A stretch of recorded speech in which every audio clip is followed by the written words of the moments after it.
জয় জগন্নাথ। সবাইকে অনেক ভালোবাসা জানিয়ে স্বাগতম লিটল কর্নার অফ অনিতে।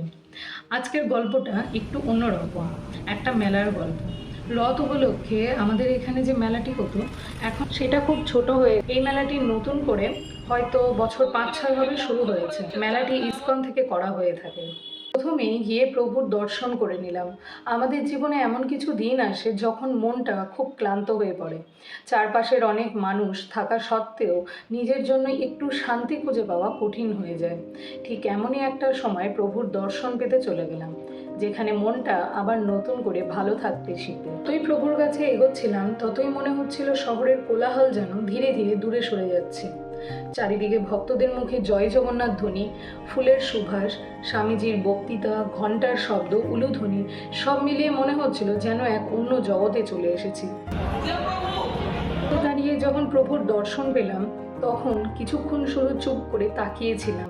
সেই মুহূর্তে কোনো বড় ইচ্ছে ছিল না, কোনো অভিযোগও ছিল না। শুধু মনে মনে বললাম, প্রভু সবাইকে ভালো রেখো, আমার পরিবারকে ভালো রেখো, যারা এই ভিডিওটা দেখছেন তাদের জীবনেও সুখ আর শান্তি এনে দিও। আচ্ছা, ঈশ্বরের কাছে যাওয়া মানে কি শুধুই চাওয়া? আমার তা মনে হয় না। আমার সবসময় মনে হয় ঈশ্বরকে কৃতজ্ঞতা জানানো খুব দরকার, কারণ আমরা অনেক সময় যা পেয়ে থাকি তার মূল্য বুঝতে ভুলে যাই।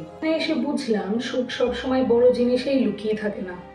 কখনো একটা শান্ত সকাল, কখনো একটা প্রার্থনা, অথবা কখনো পরিবারের সঙ্গে কাটানো কিছু মুহূর্ত, এইসবই আমাদের জীবনের সব থেকে বড় আশীর্বাদ।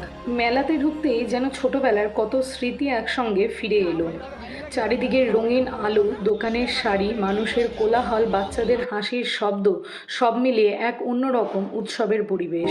মেলাতে এদিক ওদিক ঘুরতে ঘুরতে নানান রকমের দোকান চোখে পড়ল।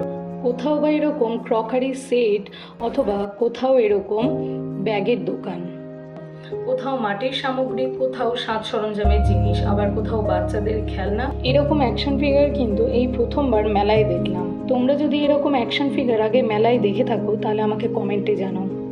আবার কোথাও কোথাও এরকম খাবারের দোকানও চোখে পড়লো। মেলার খাবারের স্টলগুলো থেকে আমরা প্রথমেই এই চপটা ট্রাই করেছিলাম, যেটা একেবারেই ভালো ছিল না। তারপরে আমরা এই মোমোটা ট্রাই করেছিলাম, এটা ভেজ মোমো ছিল, তো যথেষ্টই ভালো ছিল এটা। আর এখানে আমার দাদা তোমাদের সবাইকে হাই করছে।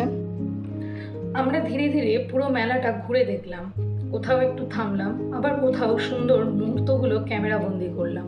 মেলাটা ঘুরতে ঘুরতে কত ছোটবেলার স্মৃতি মনে পড়ে গেল। খাবারের স্টলগুলো থেকে এবার এই মথুরা কেকটা ট্রাই করেছিলাম, যেটা খুবই ভালো ছিল। আচ্ছা, আমার মতন যাদের মথুরা কেক খুব প্রিয় তারা কমেন্ট করতে ভুলো না কিন্তু। এখানে ঘর সাজানোর বিভিন্ন রকমের সরঞ্জাম আছে এবং এই স্টলটা কিন্তু আমার ভীষণ প্রিয়। এই স্টল থেকে আমরা পাপড়ি চাট খেয়েছিলাম। এই কাকুটা এত সুন্দর পাপড়ি চাট বানিয়েছিল যে পাপড়ি চাটটা এখনও পর্যন্ত মুখে লেগে আছে। সত্যিই খুব সুন্দর ছিল। এবার কিছু নৃত্য প্রদর্শনী দেখছিলাম আমরা সেখানে দাঁড়িয়ে।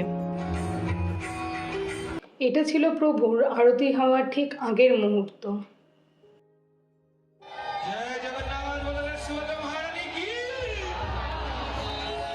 আর এখানেই শুরু হলো প্রভুর আরতি। প্রভুর আরতি দেখে সত্যিই মনটা খুব ভরে গেল। আপনাদের প্রত্যেকের ভালোবাসা আর সমর্থনের জন্য আমি সত্যিই কৃতজ্ঞ। আপনারা ভিডিও দেখেন, কমেন্ট করেন, উৎসাহ দেন, তাই এই ছোট ছোট ভালোবাসাগুলোই আমাকে আরও নতুন ভিডিও তৈরি করার অনুপ্রেরণা যোগায়। শেষে আবার একবার বলি, প্রভু জগন্নাথ আপনাদের সকলের জীবনে সুখ, শান্তি, সুস্বাস্থ্য আর আশীর্বাদে ভরে তুলুন। জয় জগন্নাথ।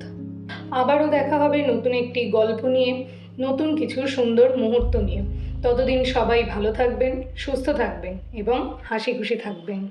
আর ভিডিওর কোন অংশটা সবথেকে ভালো লেগেছে কমেন্টে জানাতে ভুলবেন না।